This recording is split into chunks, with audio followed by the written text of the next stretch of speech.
ये जब आपको मैंने टॉपिक पढ़ाया था फैराडेज लॉ, उस टाइम मैंने आपको बताया था कि जो इंड्यूस्ड ईएमएफ वो रेजिस्टेंस पर डिपेंड नहीं करती। तो फर्स्ट जो इसका पार्ट है उसका जवाब होगा नो। ठीक है, induced EMF does not depend upon resistance of circuit, क्योंकि आपने एक्सप्रेशन पढ़ी हुई है फैराडेज लॉ की, E is equal to minus N into del phi over del T. ये सिर्फ चेंज इन मैग्नेटिक फ्लक्स पर डिपेंड करता है। और सेकंड पार्ट का जवाब होगा yes, induced current depends upon the resistance. उसका फार्मूला मैंने आपको बताया था, I is equal to E over are. तो यहाँ पे जो इंड्यूस्ड करंट है वो हमेशा इन्वर्सली प्रोपोर्शनल होता है किसके, रेजिस्टेंस के। उसके बाद सेकंड शॉर्ट क्वेश्चन है, a square loop of wire is moving through a uniform magnetic field. The normal to the loop is oriented parallel to the magnetic field. Is an EMF induced in the loop? Give a reason for your answer. देखिए उसमें EMF induce नहीं होगी square loop में। उसकी वजह क्या है, क्योंकि यहाँ पे जो मैग्नेटिक फ्लक्स है वो कांस्टेंट है।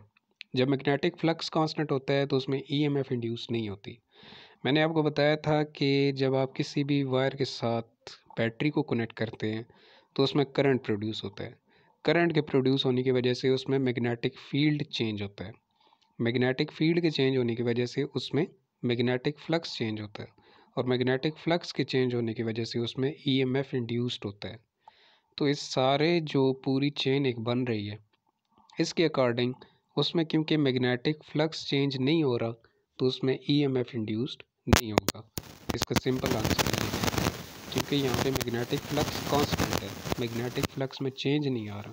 तो मैग्नेटिक फ्लक्स में चेंज नहीं आएगा तो वहाँ पे कोई EMF इंड्यूस्ड नहीं होगा। तो आप इसको प्रूव करने के लिए उसकी एक्सप्रेशन यहाँ पे यूज़ करेंगे, E is equal to minus N into del phi और डेल टी, फैराडेज लॉ की एक्सप्रेशन।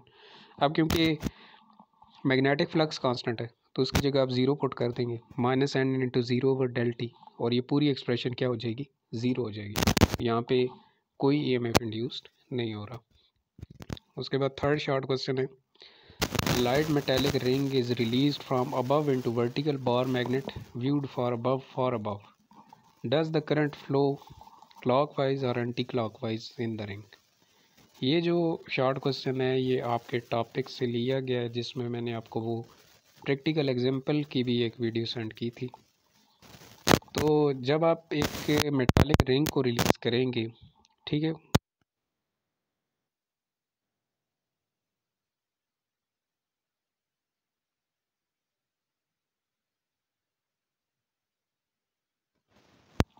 ठीक है, when the viewed from above the current in the ring is clockwise। अब लेंजेज लॉ के अकॉर्डिंग आपने पढ़ा था कि इंड्यूस करंट की डायरेक्शन होती है वो हमेशा अपोज करती है अपनी कॉज को, तो वो डाउनवर्ड मोशन को अपोज करेगा। ठीक है, इंड्यूस करंट डाउनवर्ड मोशन को अपोज करेगा। सो जो रिंग है वो पोल की तरफ मूव करेगा। तो राइट हैंड रूल यहाँ पे आपने यूज़ करना है। तो राइट हैंड रूल के ज़रिए करंट की डायरेक्शन क्या बनेगी, क्लॉकवाइज बनेगी। ठीक है, उसके बाद फोर्थ शॉर्ट क्वेश्चन है, what is the direction of current through resistor R when switch S is closed and when opened. यहाँ पे पहले मैं आपको बताता चलूँ कि जो स्विच एस क्लोज का मतलब होता है स्विच को ऑन करना। ठीक है, फिजिक्स क्लोज्ड का मतलब क्या होता है, ऑन करना। जैसे ये स्विच है ना, ये वायर है, यहाँ पे आपने स्विच लगाया हुआ, इसको क्लोज करने का मतलब है आपने उसको ऑन कर दिया, और स्विच को ओपन करने का मतलब क्या, उसको ऑफ करना। तो जब ऑन होगा मतलब जब क्लोज होगा तो उसमें फिर क्या होगा, the direction of current through resistor R is from left to right which is closed. The primary coil increases from zero to maximum, क्योंकि उसमें जो करंट होगा वो ज़ीरो से मैक्सिमम की तरफ जाएगा। ठीक है, पहले करंट ज़ीरो था, जब आपने स्विच को क्लोज किया वो क्या हो जाएगा, मैक्सिमम हो जाएगा, इंक्रीज होगा। तो वो क्या होगा, लेफ़्ट टू राइट होगा। और जब स्विच को ओपन कर देंगे फिर जारी बात है डायरेक्शन अपोजिट हो जाएगी, फिर राइट टू लेफ्ट हो जाएगा। ठीक है, फिर उसकी डायरेक्शन क्या होगी, राइट टू लेफ्ट। अच्छा, उसके बाद 5 शॉर्ट क्वेश्चन है, डज द बहुत इंपॉर्टेंट शॉर्ट क्वेश्चन है 5, does the induced EMF always acts to decrease the magnetic flux through circuit. ये पूछ रहा है कि इंड्यूस्ड EMF हमेशा क्या डिक्रीज करती है मैग्नेटिक फ्लक्स को। तो इसका जवाब है नहीं। ईएमएफ जो है वो हमेशा डिक्रीज़ नहीं करती मैग्नेटिक फ्लक्स को, बल्कि वो उसको अपोज करती है। तो अपोज करने का मतलब सिर्फ कम करना नहीं होता। अपोज करने का मतलब है कि अगर वो इंक्रीज़ हो रहा है तो उसको डिक्रीज़ करेगी, और अगर वो डिक्रीज़ हो रहा है तो उसको इंक्रीज़ करेगी। तो मैंने इंडक्शन वाले टॉपिक के अंदर भी बताया था, और जब हमने लेंजेज लॉ पढ़ा था उस टाइम भी मैंने आपको बताया था कि जो ईएमएफ होती है वो मैग्नेटिक फ्लक्स को सिर्फ डिक्रीज़ नहीं करती, बल्कि अगर वो इंक्रीज़ हो रहा हो तो उसको डिक्रीज़ करती है, और अगर वो डिक्रीज़ हो रहा हो तो उसको इंक्रीज़ करती है। तो सिंपल आपने इसका आंसर क्या देना है कि it always opposes the change in magnetic flux.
Direction में लगाएंगे, क्योंकि नॉर्थ की तरफ अगर आप देखें ना तो नॉर्थ की साइड से ईस्ट डायरेक्शन डाउनवर्ड बन रही है। तो ईस्ट की डायरेक्शन में फोर्स लगाएंगे तो उसका कौन सा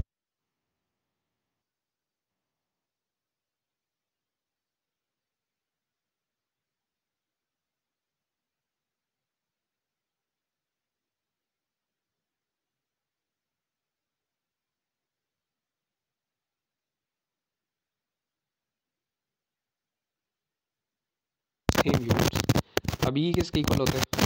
ई वोल्ट्स के इक्वल होता है, और वोल्ट्स किसके इक्वल होता है? इक्वल होता है। अब आ जाए डेल टी पर। डेल फाई का यूनिट क्या है, और डेल टी टाइम है, उसका यूनिट सेकंड होता है। वेबर को आप लिख सकते हैं newton metre per ampere per second. अब देखिए यहाँ से पर एम्पेयर है ना, तो न्यूटन मीटर को और एम्पेयर सेकंड आप इसको लिख सकते हैं। और न्यूटन मीटर किसके इक्वल होता है? जूल्स के इक्वल होता है। और एम्पेयर सेकंड ये किसके इक्वल होता है? कूलम के इक्वल होता है।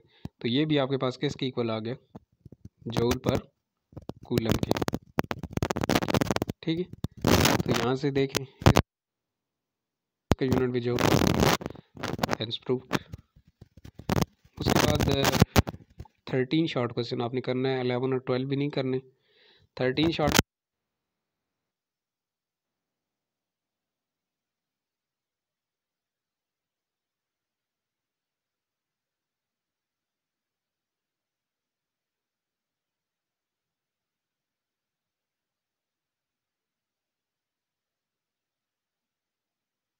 उसको प्लेस कर दिया था, यहाँ पर भी आपने उसको पैरेलल प्लेस कर देना। पैरेलल प्लेस कर दें